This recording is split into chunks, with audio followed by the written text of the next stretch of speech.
Bonjour à tous, donc j'appartiens à l'association Sauvons le climat comme nombreux ici et on voudrait donner aussi un message d'espoir parce que ce gouvernement il ne sera pas éternel. Il y a d'autres politiques énergétiques qui sont possibles.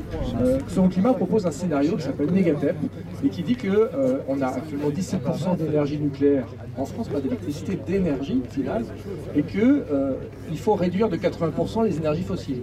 Et donc il faut augmenter le nucléaire et pas le diminuer. Donc on peut passer de 17 à 20, à 30, à 40%.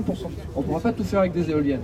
Et si on veut d'ici 2050 atteindre le facteur 4 en CO2, il faut 100 gigawatts. Donc le scénario Négatep propose 100 gigawatts en France pour exporter l'énergie sur toute l'Europe et décarboner. Il ne faut pas oublier que le nucléaire c'est 4 grammes de CO2 par kilowattheure. On est à 400 grammes avec le gaz, 800 grammes avec le charbon. On propose aussi des énergies renouvelables parce que la chaleur a besoin d'être renouvelable, les pompes à chaleur, la VMC, plein de techniques, le solaire thermique. Donc c'est tout un panel, un mix qu'il faut organiser, mais il ne faut pas réduire le nucléaire qui est la force de la France qui va s'exporter dans le monde entier. On a aussi un scénario pour le monde entier parce qu'on nous dit on ne pourra jamais tenir les 2 degrés, les plus de degrés en 2100, mais on peut le faire. On peut le faire avec les surgénérateurs qui sont l'avenir de l'énergie.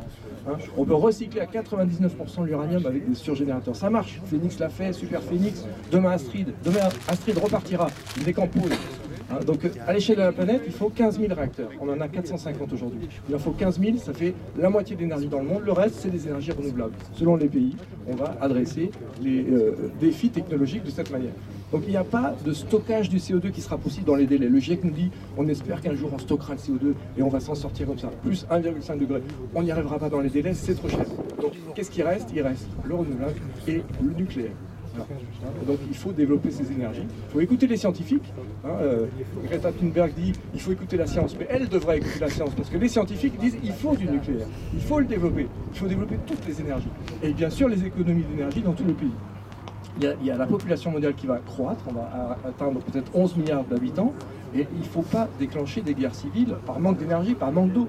L'eau, elle vient de l'énergie c'est notamment nucléaire.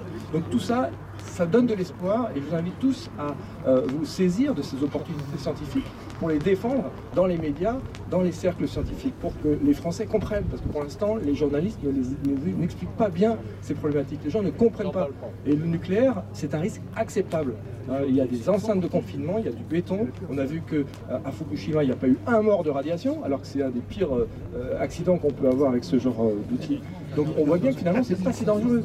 Et donc l'alternative, c'est quoi? C'est le réchauffement climatique. Ça veut dire des milliards de sinistrés, des gens qui vont émigrer d'un continent vers l'autre. On va vers des défis gigantesques. Et donc il faut tous se mobiliser pour cette énergie qui est l'énergie de l'avenir.